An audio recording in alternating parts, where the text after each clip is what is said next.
One Sunday morning, I was listening to my Disney playlist while getting ready for church. The words of the song I was playing really stood out to me.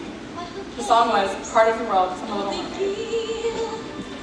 I want more. Right there, those last three words, "I want more." Those three words have described me for as long as I can remember. Always wanting the next phase of life, and never being satisfied where I was at. From the time I was a little girl, I dreamed about getting married, and finding the perfect husband and having the perfect wedding. I knew that getting a boyfriend was the first step. So that's what I did. In 8th grade, I began to date this guy.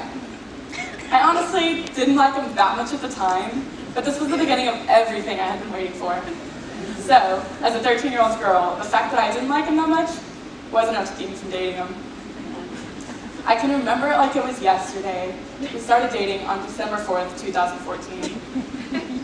I thought that dating him would make all my insecurities go away, and that I'd finally be satisfied, because in my head, I meant I was pretty enough. But boy, was I wrong. My insecurities didn't go away, and if I'm being honest, nothing really changed. So for the next 2.5 weeks, I was just going through the motions, expecting one day to magically be satisfied. But finally, I had had enough, and I broke up with him. Over text.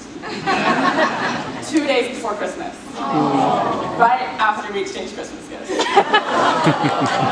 So even though it's kind of just a funny story now, I really believed having a boyfriend would satisfy me. Even today, I still catch myself believing that lie. When I was little, I couldn't wait to be a teenager and be in high school so I could date and be pretty, because as a kid, you expect when you hit a certain age, poof, you're pretty. But once I entered high school, I realized most high schoolers aren't even mature enough to date.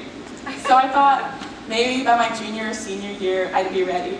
And then that came, and almost has gone, and I still didn't get a boyfriend. But looking back, I wasn't ready to take on having a boyfriend. It wouldn't have helped me spiritually or enrich my life in the way I was hoping it would. The only thing that would have changed is that I would be one step closer to my childhood dream. But I really did think having a boyfriend in high school would solve all my problems. I thought that it would ultimately satisfy me. And once I got to high school, I realized that's not how it is at all. And life got really hard, especially as my friends changed, drifted away, or flat out abandoned me, and I didn't know why. It left me feeling not good enough and like I had done something wrong. And that has happened to me numerous times over the past few years, and it did make me wonder whether there was something wrong with me, or if I just wasn't good enough. One reason I wanted to date is that I believed having someone would help me not feel so lonely after all those friends abandoned me. I thought that it would solve all my problems and ultimately satisfy me. And even today, I still believe the lie that satisfaction will come from my next phase of life. But if I keep believing that lie, I'm never going to find satisfaction. Another lie that I often believe is that once I feel pretty, then I'll be satisfied. A big part of my struggles growing up was physical appearance. I thought the reason I never dated was because guys just didn't find me attractive enough, and it made me really insecure about how I looked. I thought that a boyfriend would reassure me that I am attractive and there isn't something wrong with me. So when that never happened, it hurt. I still believed those lies, that I wasn't pretty enough and that something was wrong with me. I still had a feeling something was missing, and I needed it filled. I've always known that feeling of emptiness everyone has can only be satisfied by God. Growing up, it was something I was taught over and over again throughout church. And throughout Scripture, God has given many different names. One of them is El Shaddai. And El Shaddai literally means the one who is mighty to completely nourish, satisfy, and supply us. So once I truly understood and truly believed that God is El Shaddai, and He will satisfy, it changed the way I live. I don't need to fill my life with these temporary things that are ultimately going to leave me feeling empty and once again unsatisfied. Isaiah 55:2 says, "Why do you spend your money for that which is not bread, and your labor for that which does not satisfy? Listen diligently to me and eat what is good, and deliver yourselves in rich food." And in John 6:35, Jesus says, "I am the bread of life. Whoever comes to me shall not hunger, and whoever believes in me shall never thirst." So through Jesus, we can have that relationship with God that will actually bring satisfaction.